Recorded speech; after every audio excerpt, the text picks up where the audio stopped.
Hey, what's going on, guys? It's your boy, Nerd Mode On, and today we're actually going to be talking about a Star Wars Battlefront patch that came out back in January. I apologize that I missed it. It was unfortunately not one that showed up on my radar, but of course it is actually pretty substantial when it comes down to the gameplay. Now, of course, this patch note did come out in January 26th of 2016, and it's kind of interesting to see how Battlefront really hasn't been making large-scale gaping differences between the patch notes. Up until this point, we actually had a significant amount of time go by without really any information coming out when it comes down to the DLC, as well as some alterations to the formula of the gameplay.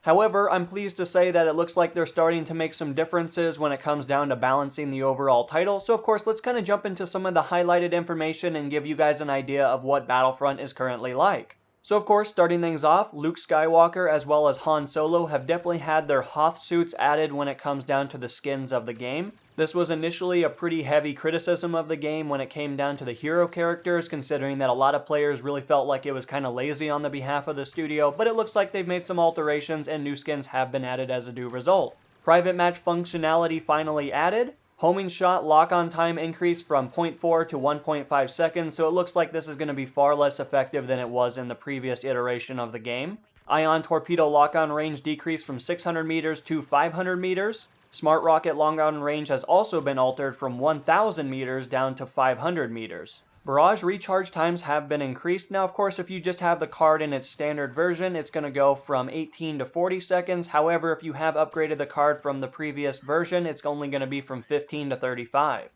So, of course, definitely some slight iterations and changes there, but it's definitely going to be noticeable when it comes down to decreasing the impending amount of explosive spam that Battlefront has been plagued with. Starfighter's pickups now have a 20-second respawn delay. The T-47 airspeed pickup has also had a 10-second respawn delay also added to it. The Millennium Falcon and Slave One health decreased by 30%, so of course it looks like it's going to be slightly easier to take these vehicles down, even though they still absorb an absolute crazy amount of damage. A fix has also found its way into Heroes vs. Villains. Previously there was a bug where players could use their cards in the pre-round, so it looks like there has been some alterations there, and it's also been corrected by the server. They have also updated spawn management between the big and small game modes. This has definitely been an issue that Battlefront has definitely been having some issues with in the past. The spawning system when it comes down to where you are spawning as well as the opposition has always been pretty dodgy at best. So it definitely does look like they're continuing to make alterations to the spawn management, which is definitely good. However, I feel like there's still a lot more that can be done when it comes down to this department, and I'm sure we're going to see some more iterations when it comes down to trying to make it a little bit more enjoyable while still continuing to have fast-paced action.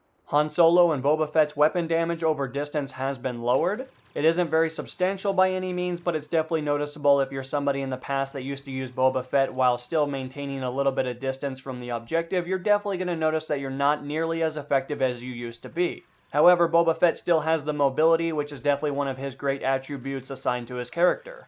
It is also worth noting that Boba Fett's missile no longer locks on to players anymore. However, I always felt like the missile was strong by itself, and it didn't really rely too much in the past of me being able to lock on to players, so of course you can definitely use this to still be very effective at distance. And last but not least, fixed an issue where meleeing at nothing completely stopped your movement. This has of course been an issue that I've had in the past, considering that you would have full mobility and then all of a sudden you would just kind of lose it by using the melee system. So overall, this has definitely been a very welcoming patch, considering that Battlefront really hasn't had a whole lot of patches when it comes down to the initial stages of the game, but of course it's definitely nice to see them continuing to make some alterations to their original formula. But of course, I'm sure over the next couple of months, we're definitely going to be seeing a lot new information come out when it pertains to the upcoming DLCs, as well as just overall patching the game when it comes down to some of the bugs and issues that will come along the way. But anyway, guys, that's really all the highlighted information. Of course, we didn't talk about every single patch note, so I will, of course, leave them in the description of the video if you guys would like to check them out for yourself. There is quite a bit of information there, and I just kind of skimped over the stuff that was the most important to me. But until the next episode, guys, this has been NMO, and I'm going to be signing out, guys. Peace.